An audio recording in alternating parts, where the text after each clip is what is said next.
Good morning, class 12th. Today we are starting our new chapter, that is moving charges and magnetism.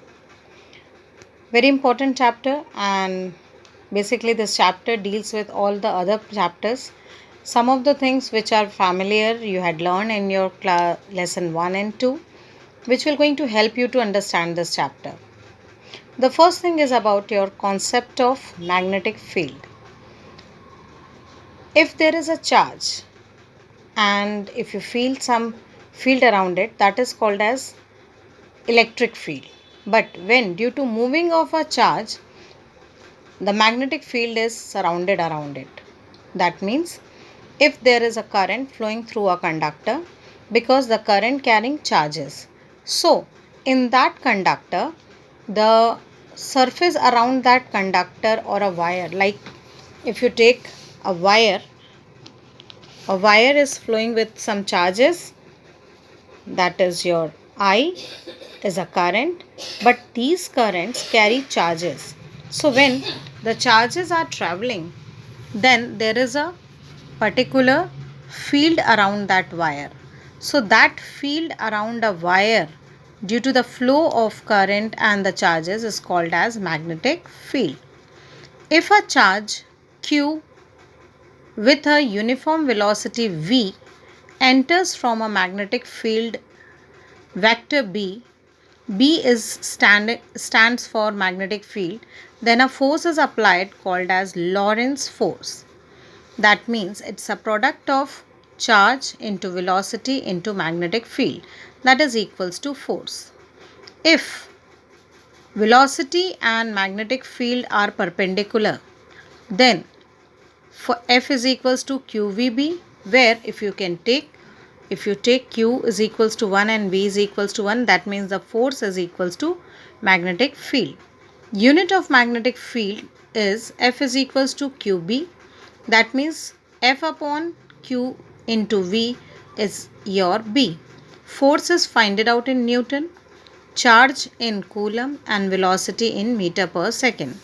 Now again describing it, Newton upon ampere into meter, that is N A minus 1 M minus 1, or it can be said as Tesla, or it can be described as Weber in per meter square. Weber per meter square is also the unit of magnetic field. Tesla is also the unit of magnetic field, and according to this formula itself, the dimensional formula becomes m L to the power minus 2 A to the power minus 1. So here we come with a relation of Oersted experiment, and in this Oersted experiment, he was a famous scientist who explained you that how the current flow through a conductor and the magnetic field is developed.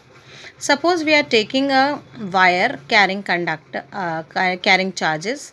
If no charge is there, that means no on is there, that means you had not connected the wire, then the compass needle around this wire will show neutral, that means it will not show any type of deflection.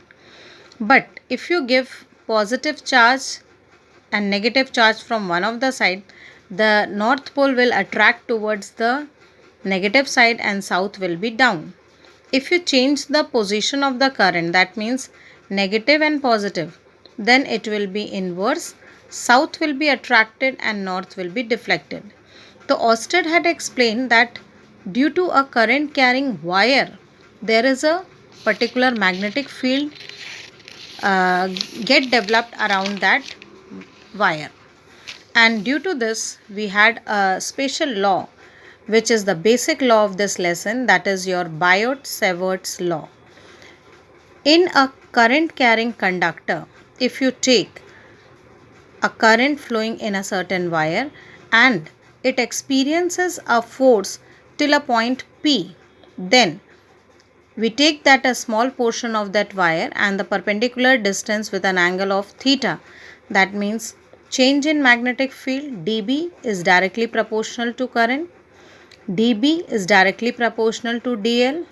dB is directly proportional to sine theta, and dB is inversely proportional to 1 upon the distance square, that is the distance between the wire and the point which is extreme to that wire. Hence, dB is proportional to 1 I dl sine theta upon r square.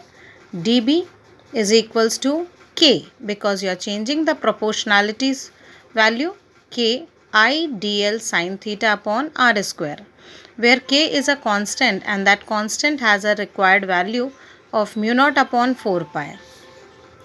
dB is equals to mu naught upon 4 pi I dl sine theta upon r square, Newton per ampere into meter, where mu naught upon 4 pi has a value of 10 to the power minus 7 Newton per ampere square or Weber per ampere into meter, where mu naught is equals to permeability of free space.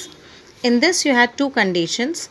If theta is equals to 0 or 180 degree, then sine theta or sine 0 degree is equals to 0.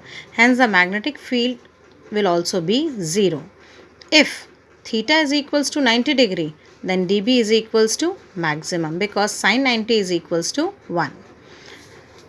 This is a very important law which you called as Biot-Savart law, and according to this similar law, that is the basic formula of this law, you will have to perform some few relations, different applications of these law, that we are going to discuss in your next class.